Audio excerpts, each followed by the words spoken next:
Adopted children? What was it like meeting your birth parents? Growing up, I always knew I was adopted. My parents never made it feel like some big secret they had to break to me one day. It was just this casual fact woven into bedtime stories and photo albums with me wrapped up in their arms since day one. They'd laugh about how I had my dad's sense of humor but my mom's stubborn streak, even though we didn't share a single strand of DNA. My childhood was packed with Saturday morning pancakes, school recitals where I'd scan the crowd and always find them beaming from the front row. On my 18th birthday, they sat me down at the kitchen table, my mom's fingers worrying the edge of a folded envelope like it might unravel in her hands. They exchanged glances, a language of nods and gentle smiles they'd perfected over years of raising me. This came for you when you were born, Dad said. Your birth mom left it with the agency. Said you could reach out if you wanted. The letter inside was handwritten, the ink a little smudged, like maybe she'd cried while writing it. She told me she hoped I was happy and safe, that she would love to meet me one day if I wanted. Her words were careful and shaky, like someone threading beads onto a frayed string. The letter lived on my nightstand for weeks, the edges curling from all the times I unfolded and refolded it. My parents tried to act casual, like they weren't holding their breath every time I picked it up. When I finally reached out, my birth mom responded almost immediately, her messages tinged with this nervous excitement I couldn't help but match. We set a date to meet at a coffee shop a few towns over. I barely slept the night before, my mind a tornado of questions and half-formed answers. When I walked into the cafe, I spotted her right away. She was sitting by the window, her fingers tracing circles on her coffee cup like she'd been doing it for hours. And when she looked up, her eyes locked onto mine with this stunned recognition that made my heart stumble. It was like looking into an older, rougher version of myself. Same eyes,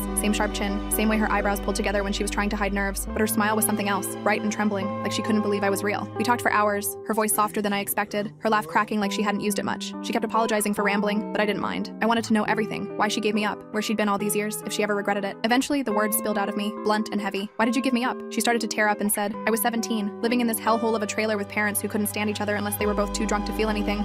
They'd scream till their voices cracked, hit till knuckles bruised, and the guy who got me pregnant, he bolted the second I told him, just packed his stuff and left. She rubbed her palms against her jeans, eyes dropping to the table. I didn't want that life for you. I couldn't bring a baby into a place where love was an accident and pain was the only thing guaranteed, so I made the hardest choice I could, hoping it'd give you a real shot at something better. Her fingers trembled when she reached for her coffee, eyes glassy but steady. I spent years trying to claw my way out of that place. Got my GED, saved every scrap of money I could, went to college. I built something I could be proud of, because I knew one day you might come looking, and I didn't want you to find me stuck in the same nightmare I tried to save you from. We both sat there in silence, the hum of the cafe filling the space between us. I think that was when I really started to understand her. Not just the idea of her, but her. We've kept in touch since then. She texts me to ask how school's going, sends me photos of her garden like it's the most precious thing she's ever grown. We meet up sometimes just for lunch or coffee. My parents are cool with it. Actually, more than cool. They always ask how she's doing, if I'm happy with how things are.